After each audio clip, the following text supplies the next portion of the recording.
My own family called me a thief, a manipulator, and a heartless woman who stole from a dying old man. My sister Brooke led the charge. My mother backed her up. Half of my relatives believed them without question. I spent an entire year drowning in voicemails, text messages, and family gatherings where people whispered behind my back, all because my grandfather left me his cabin. But here's what none of them knew. Grandpa didn't just leave me property. He left me a letter, written the day he changed his will. And in that letter, he described exactly what he heard my sister say at his 80th birthday party. Words so cruel, they broke his heart. Before I tell you what happened, please take a moment to like and subscribe. But only if you truly enjoy this story. And drop a comment below. Where are you watching from and what time is it there? Now, let me take you back to 14 months ago, the night I got the phone call that changed everything. The call came at 3:47 in the morning. I was halfway through a 12-hour night shift at St. Andrew's Hospital, checking vitals on a patient in room 412, when my phone buzzed in my scrub pocket. I almost ignored it. Then I saw the name. Mom. My mother never called me. Not at 3 a.m. Not ever, really. I stepped into the hallway, heart already sinking. Faith. Her voice was flat, clinical. Your grandfather passed an hour ago. Come home. The line went dead. I stood there, phone pressed to my ear, listening to nothing. The fluorescent lights hummed above me. A machine beeped somewhere down the corridor, and I felt the ground tilt beneath my feet. Grandpa Walter was gone. He was the only person in my family who ever truly saw me. While my parents praised Brooke for her marketing career and designer lifestyle, Grandpa would sit with me on his cabin porch and say, "You're the one who shows up, Faith. That matters more than any job title." The last time I visited him, 3 weeks before, he had held my hand with surprising strength. "You're the only one who sits with me," he'd whispered. "Remember that." I didn't understand then. I do now. I requested emergency leave and drove 4 hours through the dark. When I finally pulled into my mother's driveway at dawn, Brooke's white Lexus was already parked in the prime spot near the front door. Of course it was. My mother opened the door before I could knock. She looked past me, not at me. "Took you long enough," she said. "Brooke's been here since midnight." I swallowed the response that burned in my throat and stepped inside, where my sister was already discussing arrangements with our mother, as if Grandpa were a problem to be solved rather than a person to be mourned. The funeral was standing room only. Grandpa Walter had lived in this town for 63 years. He'd coached Little League, volunteered at the fire department, and lent money to neighbors who never paid him back. Everyone loved him. Everyone except, apparently, the people who should have loved him most. I stood in the back corner of the reception hall, watching my sister work the room. Brooke wore a black designer dress that probably cost more than my monthly rent. She dabbed at her eyes with a silk handkerchief, accepting hugs and murmured condolences like a grieving princess. "She must be devastated," I heard Cousin Linda whisper to Uncle Robert. "She was always so close to Walter." Close. Brooke visited Grandpa twice in 5 years. I drove out to his cabin every single week, but I didn't correct them. What was the point? Then a warm hand touched my elbow. Aunt Margaret, my mother's younger sister, the only one who never picked sides. "I know," she said quietly, not looking at me. "I know you were the one who actually took care of him, Faith." My throat tightened. I couldn't speak. "He knew too," she added. Then she squeezed my arm and disappeared back into the crowd. Later, my mother stood at the podium and gave a speech about family and legacy. She mentioned how much Brooke adored her grandfather. She talked about Sunday dinners and holiday traditions. She never said my name. Not once. I sat in the back row, hands folded in my lap, and let the tears fall silently. Not because of the oversight. I was used to being invisible in this family. I cried because Grandpa was the only one who ever made me feel seen, and now he was gone. 1 week after the funeral, we gathered in Harold Brennan's law office. Harold had been Grandpa's attorney for 30 years. A silver-haired man with kind eyes and a voice like warm honey. He'd handled Grandpa's affairs since before I was born. The office was small. My mother sat in the center chair. Brooke flanked her right side, tapping manicured nails against her designer purse. I took the seat furthest from them both. "Thank you all for coming," Harold began, adjusting his reading glasses. Walter was very specific about his wishes. He read through the standard items first. Grandpa's savings account, approximately $42,000, would be split equally between his two granddaughters, personal effects distributed according to a separate list. Then Harold paused. He looked up, directly at me. And finally, regarding the cabin property on Miller Lake, Brooke leaned forward. My mother straightened in her chair. Walter has bequeathed the cabin, the land, and all its contents solely and entirely to his granddaughter, Faith Sinclair. Silence. Then Brooke shot to her feet. That's impossible, her voice cracked. There must be a mistake. Grandpa would never— There is no mistake, Ms. Sinclair. Harold's tone remained calm but firm. This will was updated 11 months before Walter's passing. It is entirely legal and reflects his explicit wishes. My mother turned to stare at me. Her eyes were ice. You knew about this, she accused. I didn't. My voice came out barely above a whisper. I swear I had no idea. Brooke's face twisted. This is ridiculous. She must have— Ms. Sinclair. Harold cut her off. Your grandfather was of sound mind. I witnessed the signing personally. The room felt like it was shrinking. I could barely breathe. Grandpa left me the cabin, just me. But why? The moment we stepped outside the law office, my mother grabbed my arm. We need to talk. Her grip was iron. Privately. She pulled me around the corner of the building, away from Harold's window. Brooke followed, heels clicking against the pavement like a countdown. You're going to share that cabin with your sister. Mom's voice left no room for discussion. That's what family does. I tried to pull my arm free. She held tighter. Mom, Grandpa made his decision. His decision was wrong. She finally released me, but her glare didn't soften. He was old, confused. You spent all that time with him. God knows what you put in his head. The accusation hit like a slap. Then Brooke stepped forward, and her entire demeanor shifted. Gone was the outrage from Harold's office.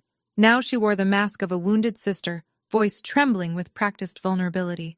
Faith, I don't want to fight. She reached for my hand. I just want us to both have memories of Grandpa. The cabin was special to all of us. I hesitated. Maybe I was being unreasonable. Maybe— I'm not asking you to give it up entirely, Brooke continued, her tone honeyed. Just share. Put both our names on the deed. That's fair, isn't it? Something flickered in her eyes, something calculating. I'll let you visit any time, I said carefully. You can stay whenever you want, but I don't want to change the deed. Brooke's mask slipped for just a second. Who said anything about selling? Her voice sharpened. I just want what's fair. And there it was. The word she'd been circling around. Selling. She didn't want memories. She didn't want Grandpa's legacy. She wanted the money. That night, I sat alone in my apartment and let the memories wash over me. The cabin on Miller Lake wasn't just a building. It was 50 years of my family's history pressed into weathered pine walls and creaking floorboards. I was 8 the first time Grandpa took me fishing off the dock. I remember the morning mist rising off the water, the way he patiently untangled my line when I cast it into the trees. This lake taught your grandmother how to swim, he'd told me, and right there on that porch is where I asked her to marry me. She said yes before I even finished the question. Grandma passed when I was 12. I barely remember her face now, but I remember the cabin. Her quilt still hung on the beds, her recipe cards were still tucked in the kitchen drawer, and my father. Dad died when I was 12, a car accident on a rainy night. He was only 39, but before that, some of my best memories with him happened at that cabin. He taught me to skip stones. He'd carry me on his shoulders down to the water and pretend to throw me in while I shrieked with laughter. The cabin was where Dad learned to walk, where he spent every summer of his childhood. If Brooke sold it, all of that would vanish. Some developer would tear it down, build a vacation rental, and charge tourists $300 a night to sleep where my grandmother dreamed and my father took his first steps. I couldn't let that happen. Grandpa always said, "This cabin isn't about money, Faith. It's about remembering who we are." I whispered into the dark of my empty apartment. I won't let them take it, Grandpa. I promise. I had no idea how hard that promise would be to keep. The campaign started 3 days later. At first, it was just my mother. A text every morning, a voicemail every night. I didn't raise you to be selfish, Faith. Your grandfather would be ashamed of how you're acting. Call me back. We need to settle this like adults. Then Brooke joined in.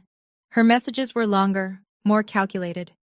I can't believe you're really going to let a cabin destroy this family. Is property really worth more than your own sister? By the second week, the extended family had mobilized. Cousin Linda, Uncle Robert, Aunt Patricia from Ohio, whom I'd met exactly twice in my life. Faith, honey, I heard about the cabin situation. You know, family is more important than real estate. 7 or 8 messages a day, sometimes more. I stopped counting after the first month. At work, I could barely focus. My supervisor pulled me aside after I nearly gave a patient the wrong medication. Faith, is everything okay? You seem somewhere else lately. I wanted to tell her. I wanted to explain that my family was slowly dismantling my sanity one text message at a time, but what could she do? I'm fine, I lied. Just tired. At night, I'd stare at my phone and watch the notifications pile up. Each one was a tiny knife. Brooke. Mom cried all night because of you. Happy now? Mom. Your grandmother would weep if she saw what you've become. Cousin Linda. I always thought you were the sweet one. Guess I was wrong. The worst part? Some nights I believed them. Maybe I was being selfish. Maybe I was tearing the family apart over a building. Maybe Grandpa had made a mistake. Then I'd remember his hand in mine, his voice in my ear. You're the only one who sits with me, Faith. And I'd hold on for one more day. The call came at 11:47 p.m.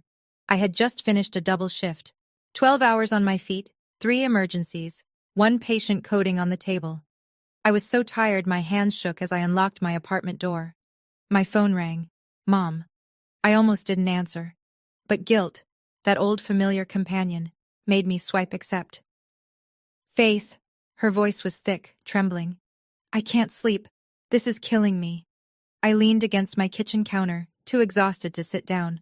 Mom, it's almost midnight. Your sister is falling apart. She cut me off. She's not eating. She's not sleeping. She loved your grandfather just as much as you did, and you're treating her like a stranger. I pressed my palm against my forehead. Mom, I offered to share the memories. I said she could visit any time. Listen to yourself. Her voice rose. You sound like a lawyer. When did you become so cold? When did you stop caring about your own family?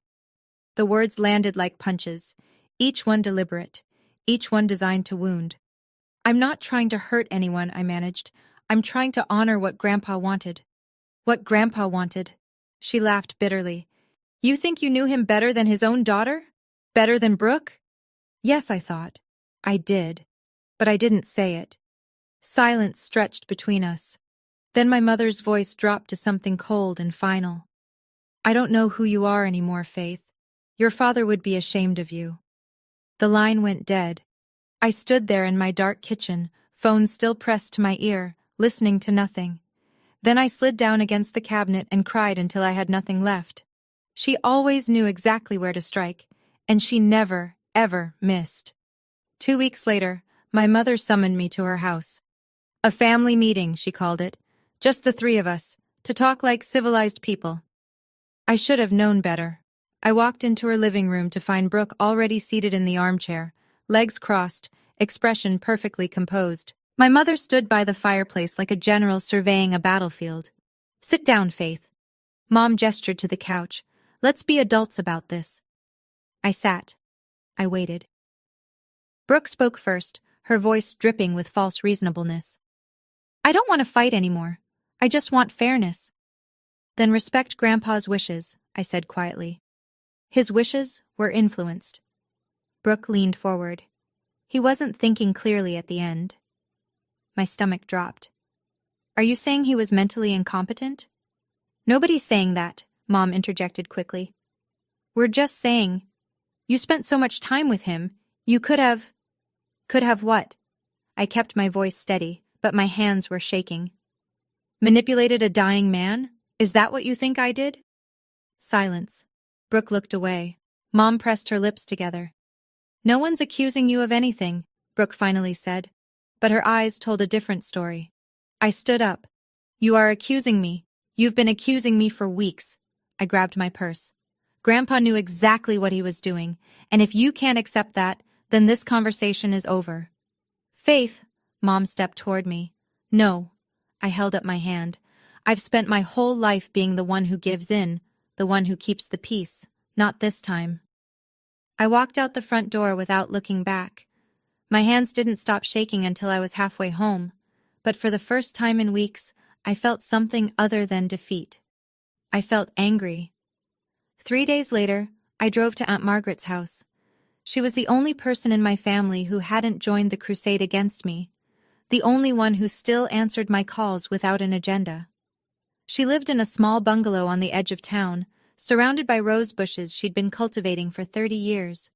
When I pulled into her driveway, she was already standing on the porch with 2 cups of tea. "You look terrible," she said matter-of-factly. "Come inside."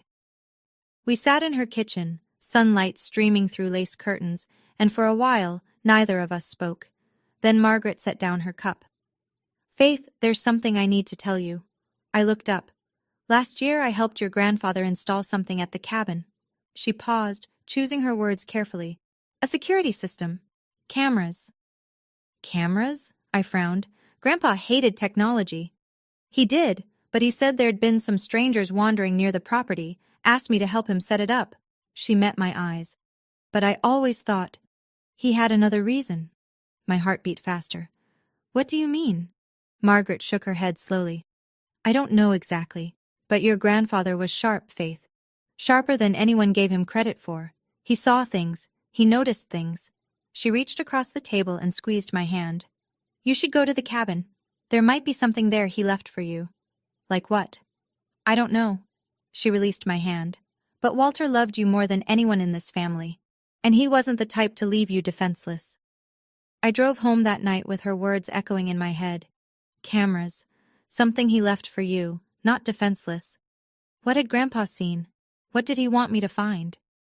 I drove to the cabin the following Saturday. It was my first time there since Grandpa died. I'd been avoiding it, I realized, afraid of what it would feel like to walk through those rooms without him. But Aunt Margaret's words wouldn't leave me alone. The cabin looked exactly as I remembered.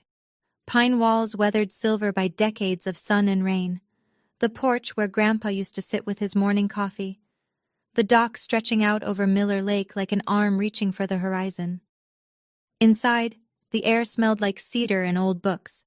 Grandma's quilt still covered the beds. The kitchen still held her recipes in a tin box by the stove. I found myself drifting toward Grandpa's study, a small room at the back of the cabin where he'd spent hours reading, writing, thinking. His desk sat by the window, overlooking the lake. I lowered myself into his chair, running my fingers over the worn wood. Then I opened the top drawer. Papers, old receipts, a faded photograph of Grandma, and beneath it all, a white envelope with my name written in Grandpa's careful handwriting. For Faith, to be opened when you need strength. My hands trembled as I broke the seal. Inside was a letter, handwritten, dated 11 months before his death, the same date Harold mentioned when the will was changed. I began to read. "My dear Faith, if you're reading this, it means I'm gone, and they're giving you a hard time about the cabin. I knew they would. That's why I'm writing this now, while my mind is still clear and my hand still steady. There's something you need to know about your sister, something I saw with my own eyes." I stopped breathing. What did he see? 2 months after the will reading, Aunt Patricia hosted a birthday dinner at her house. I almost didn't go, but staying away would only give them more ammunition. "See? She's avoiding the family. Guilty conscience." So I went.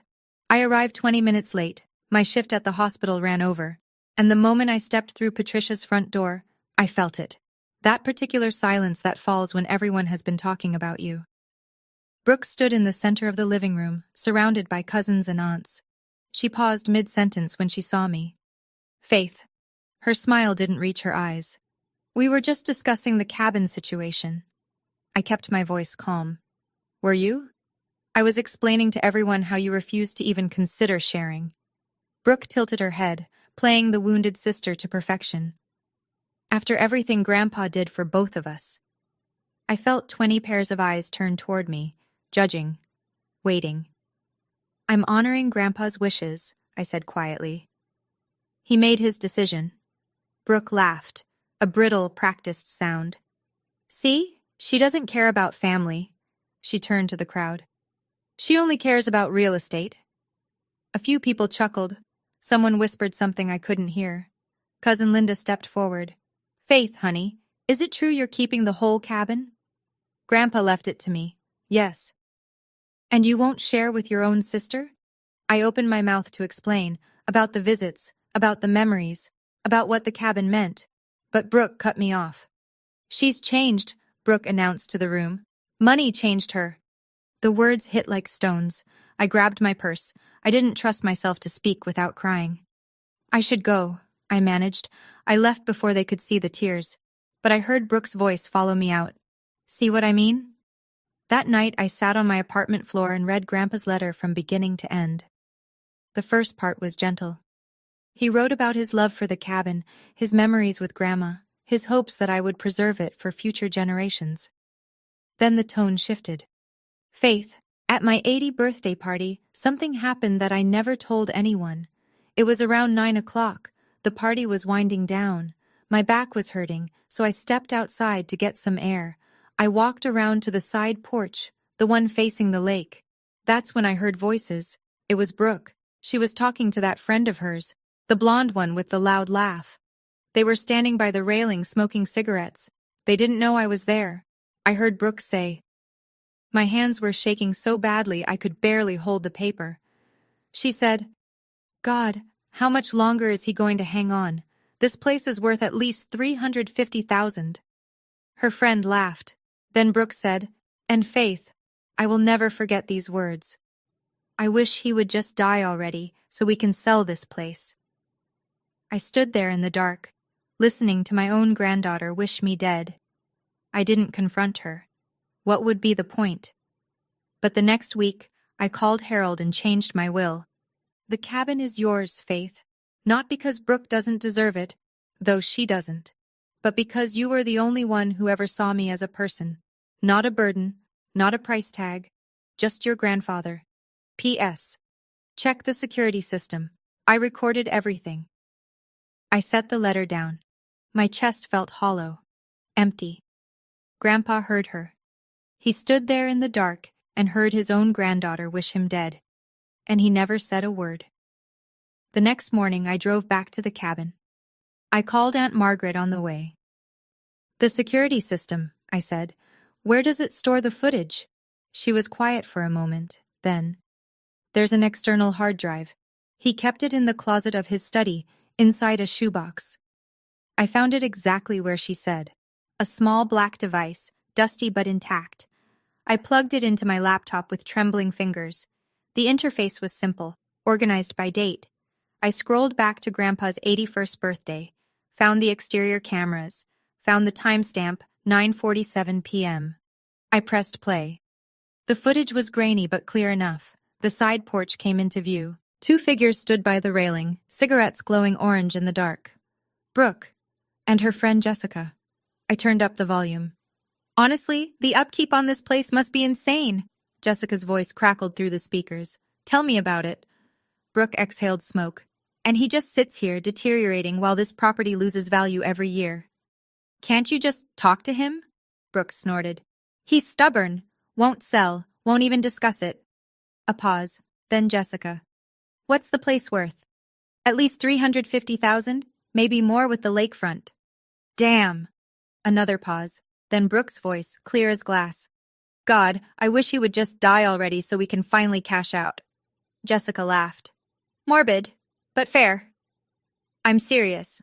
The longer he holds on, the more money we're losing." I stopped the video. My hands weren't shaking anymore. Something had settled inside me. Something cold and certain. I backed up the video onto a USB drive, then another, then emailed a copy to myself. Brooke thought she could erase the truth. She had no idea who she was dealing with. 1 week later, I got a call from the cabin's nearest neighbor, Mr. Henderson. "Faith, it's Bill Henderson from down the road." His voice was concerned. "I saw someone at your grandfather's cabin earlier. Didn't look like you." My blood ran cold. "What did they look like?" Blonde, drove a white car, fancy looking. Brooke. I called the police and drove down immediately. By the time I arrived, a deputy was already there, taking notes. No signs of forced entry, he told me. But someone definitely went through the place. Drawers pulled out, closets ransacked. I walked inside, my heart pounding. The study was destroyed, papers scattered everywhere, books pulled from shelves, and the top drawer of Grandpa's desk, the one where I'd found the envelope, was empty. The original letter was gone. I stood in the middle of the chaos and felt a laugh building in my chest. Not a happy laugh, something darker. Brooke had come looking for the letter. She must have known, somehow, that Grandpa had written something down. Maybe she'd glimpsed him writing it and thought he was just rambling old man nonsense. Now she knew better. The deputy was watching me with concern. "Ma'am, is anything valuable missing?" "Just a letter," I said. "A personal letter from my grandfather." "Do you know who might have taken it?" I met his eyes. "I have a pretty good idea." He nodded slowly. "We'll file a report. But without proof." "I understand." I waited until he left. Then I walked to my car and opened the glove compartment. Inside, a photocopied version of the letter and a USB drive with the video. Brooke thought she'd won, but she'd only stolen the original. I'd been a nurse for 12 years. Rule number 1, always keep backup records. 1 year after Grandpa's death, my mother organized a memorial dinner. "To honor Walter's memory," she announced in the group text. "All family members welcome." 23 people confirmed attendance. Aunts, uncles, cousins, second cousins, the whole Sinclair clan gathered under one roof. I knew what it really was, another opportunity for Brooke and Mom to paint me as the villain, but I went anyway. I wore a simple black dress. In my coat pocket, I carried a photocopied letter and a USB drive. The dinner was at my mother's house. When I arrived, the driveway was already full of cars. I could hear laughter and conversation through the windows. I paused on the front steps, hand on the doorknob. This was it. 1 year of accusations, 1 year of whispered insults and family cold shoulders. 1 year of being called heartless, selfish, a thief. Tonight, it ended. One way or another. I walked inside. The living room was packed.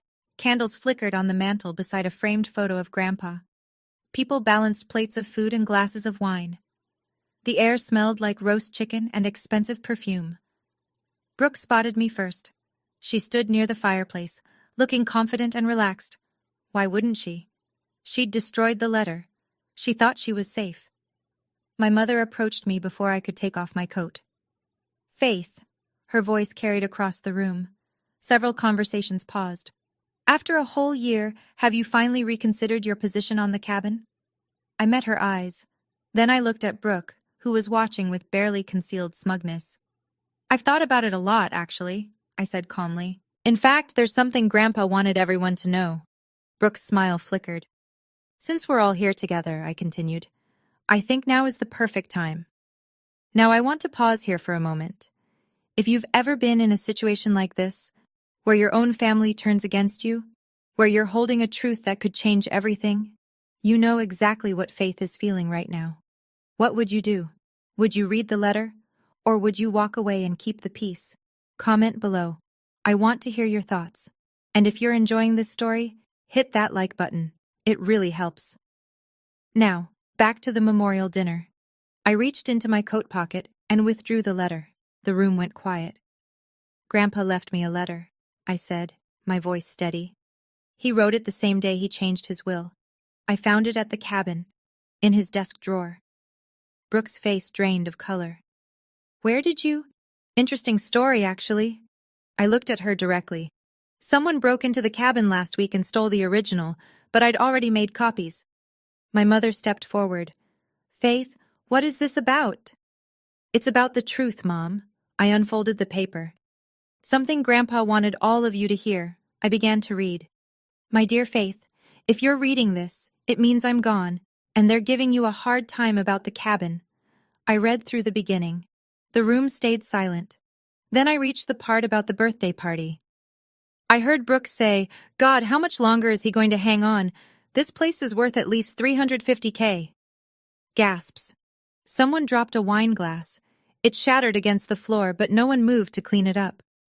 Then Brooke said, and Faith, I will never forget these words. I wish he would just die already so we can sell this place. Brooke shot to her feet. That's a lie! Her voice cracked. She made it up. She forged that letter. I folded the paper calmly. I also have a video. Grandpa installed security cameras at the cabin last year. The conversation is recorded. Dead silence. My mother's face was gray. Aunt Margaret had her hand pressed over her mouth. Uncle Robert was staring at Brooke like he'd never seen her before. I didn't want to do this, I said quietly. But you left me no choice. Brooke was shaking. Mom, she whispered. Mom, tell them she's lying. But our mother said nothing at all. The silence lasted an eternity. Then my mother turned to face Brooke. Her expression was something I'd never seen before. Not anger, exactly. Something worse. Devastation. Tell me she's lying. Mom's voice barely rose above a whisper. Look me in the eye and tell me you never said those words. Brooke's mouth opened, closed, opened again. I was stressed that night. Her voice trembled. I didn't mean it literally. I was just venting. Venting? Uncle Robert cut in, his face reddening. You wished your own grandfather dead, for money. How do you not mean that literally? It wasn't like that. Then what was it like, Brooke? Aunt Margaret stepped forward. Because Walter asked me to help install those cameras. He told me he'd seen something that broke his heart. I didn't understand then. I do now. Brooke looked around the room wildly, searching for an ally. Every face was stone. Her fiancé, Craig, stood near the back of the room. He'd been quiet throughout the evening, but now he set down his glass with a decisive click. I think I need some air, he said flatly. He walked out the front door without looking at Brooke. Craig. She moved to follow him. Let him go, my mother said. Her voice had aged 20 years in 2 minutes. Let him go, Brooke. Then Mom turned to me. Her eyes were wet. I defended her for a year, she said quietly. A whole year. I called you names. I said terrible things. And this whole time, she couldn't finish. Brooke stood alone in the middle of the room, surrounded by family who now looked at her like a stranger. For the first time in my life, I watched my sister have no one on her side. I wish I could say it felt good. It didn't. I stood up slowly, gathering my coat. The room remained frozen. 22 pairs of eyes fixed on me, waiting to see what I would do next. I kept my voice low, calm, the same voice I used when delivering difficult news to patients' families. I didn't come here to humiliate anyone. I looked around the room. I came here because for 12 months I've been called a thief, a manipulator, and a heartless woman who took advantage of a dying man. No one spoke. Grandpa left me the cabin because he knew I would protect it. Because I was the one who visited him every week. Because I was the one who sat with him when he couldn't sleep. My voice caught slightly. And because he knew that some people only saw him as a price tag. I turned to Brooke. She looked smaller somehow. Diminished. You will always be my sister, I said quietly. Nothing changes that. But you are not welcome at the cabin. Not anymore. Brooke's face crumpled. Then I looked at my mother. Mom, I love you. I've spent my whole life trying to earn your approval, trying to be good enough. I took a breath, but I can't keep setting myself on fire to keep everyone else warm. I need you to see me, really see me, not as the disappointing daughter, not as Brooke's shadow, as Faith. My mother's lips trembled. She reached out a hand toward me, then dropped it. I need time, I said. We all do. I walked to the door, paused with my hand on the knob.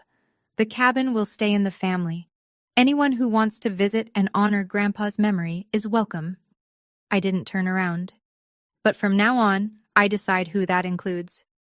I walked out into the cold night air. I didn't look back. The fallout came faster than I expected. 3 days after the memorial dinner, Aunt Margaret called with news.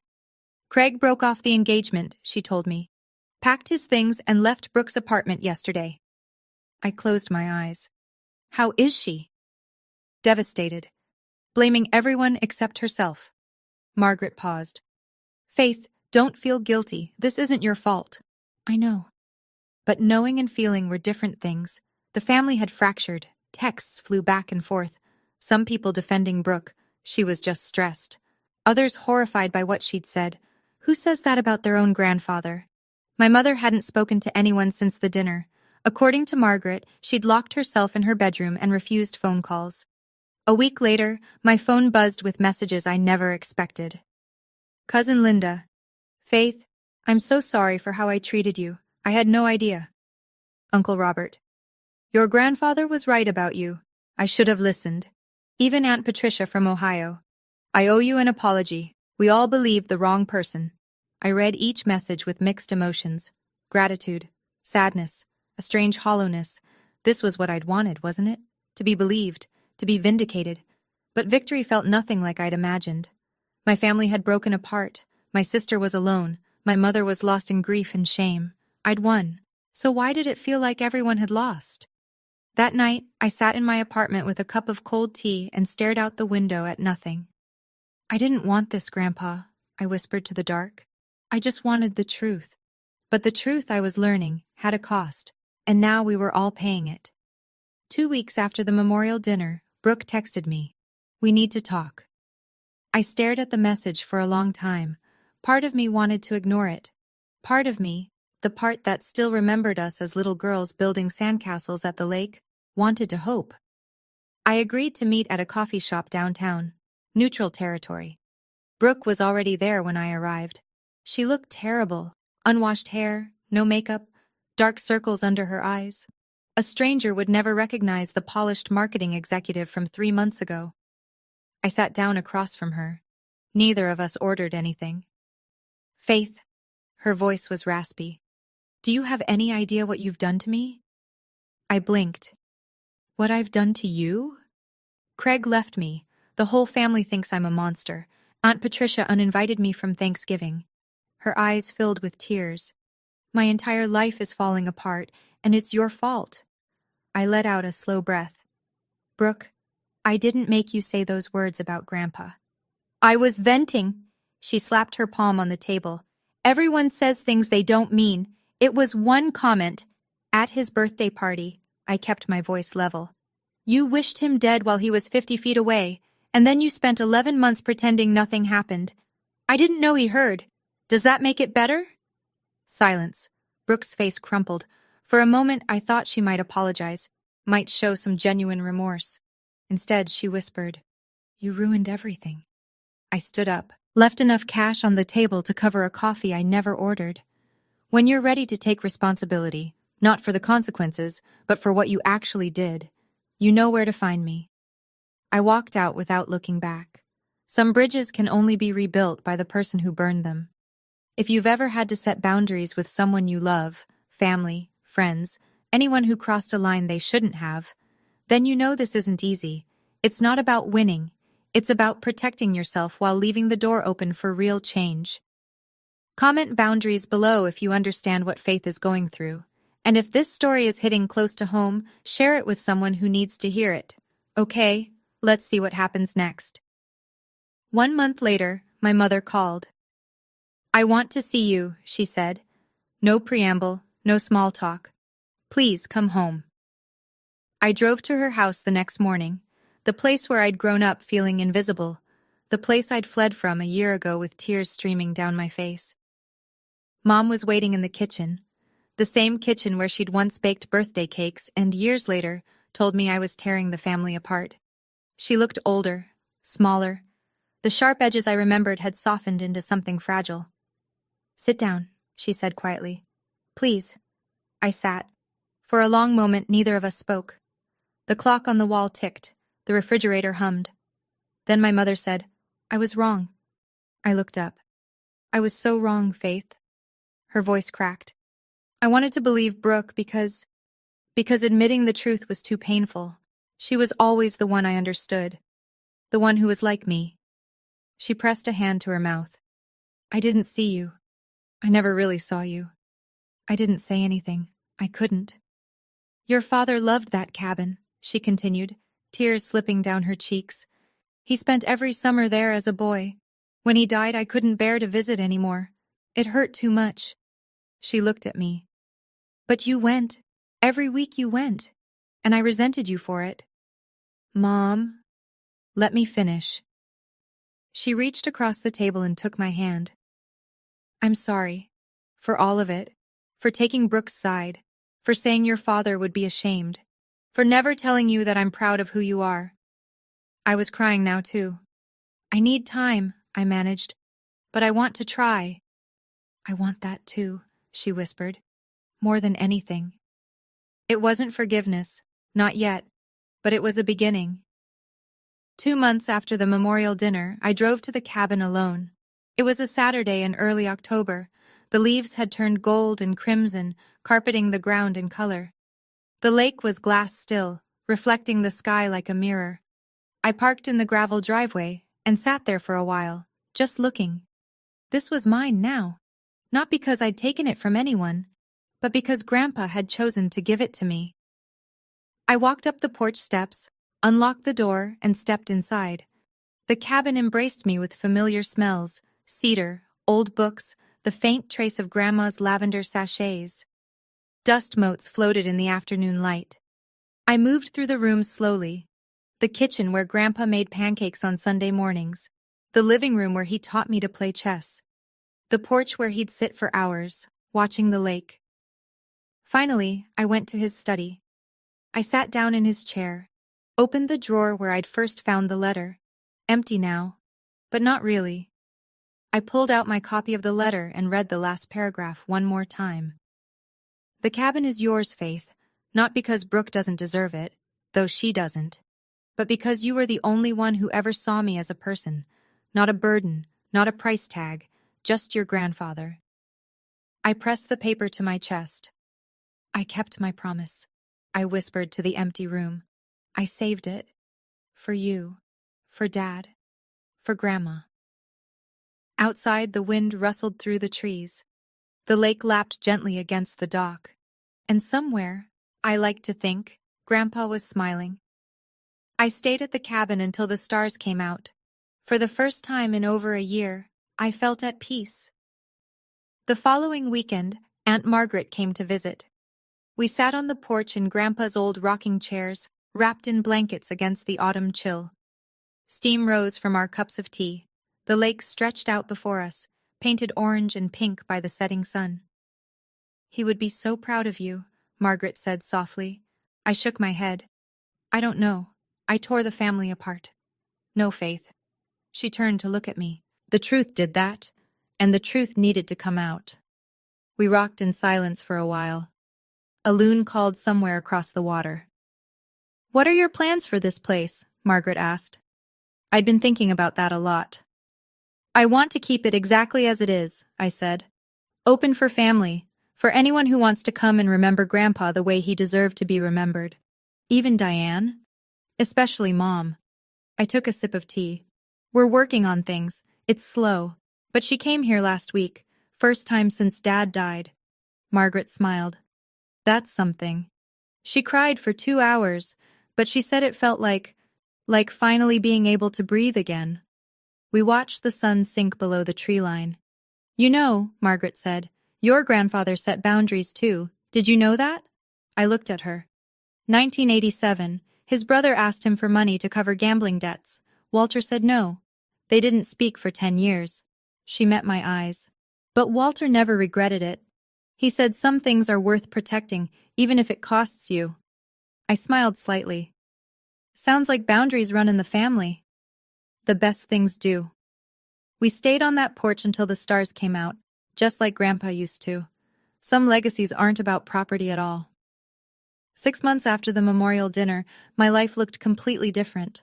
I still worked at St. Andrew's, still pulled 12-hour shifts and held patients' hands when they were scared. But now, every weekend, I drove to the cabin. Sometimes I went alone. I'd read on the porch, fish off the dock, fall asleep to the sound of wind in the pines. Sometimes Mom came with me.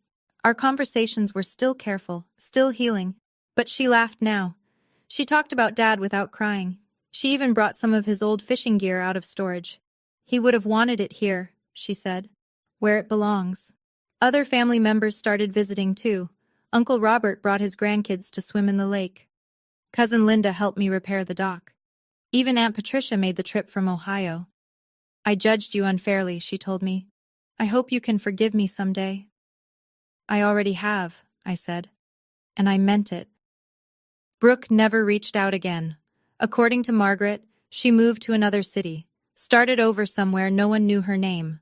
I hoped she found peace, genuinely hoped it. But I'd stopped waiting by the phone. Some relationships can't be rebuilt until the other person is ready to do the work. One Sunday afternoon, I hung a small wooden sign by the cabin door. I'd carved it myself, letter by letter. Where love lives, memories stay. I stepped back and looked at my work. This cabin held 50 years of my family's history.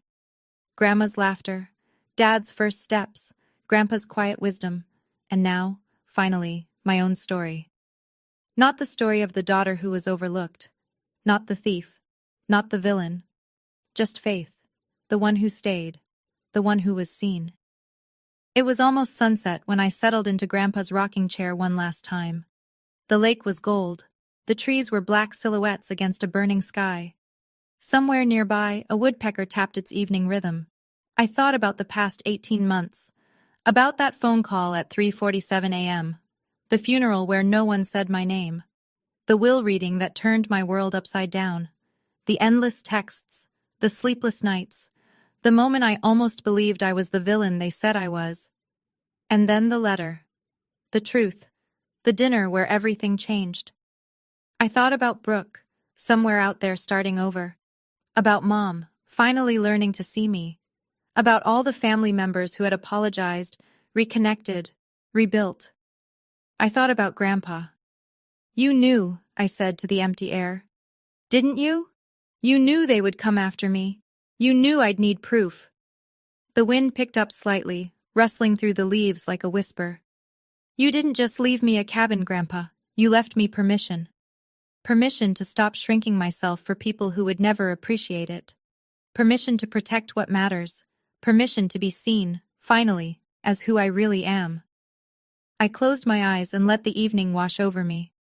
A year ago, I would have given anything to go back in time, to avoid the pain, the accusations, the family fractures. Now, I wouldn't change a thing, not because it was easy, but because on the other side of all that pain, I found something I'd been searching for my whole life, myself, the woman who stands up, the woman who tells the truth, the woman who sets boundaries, not out of anger, but out of love.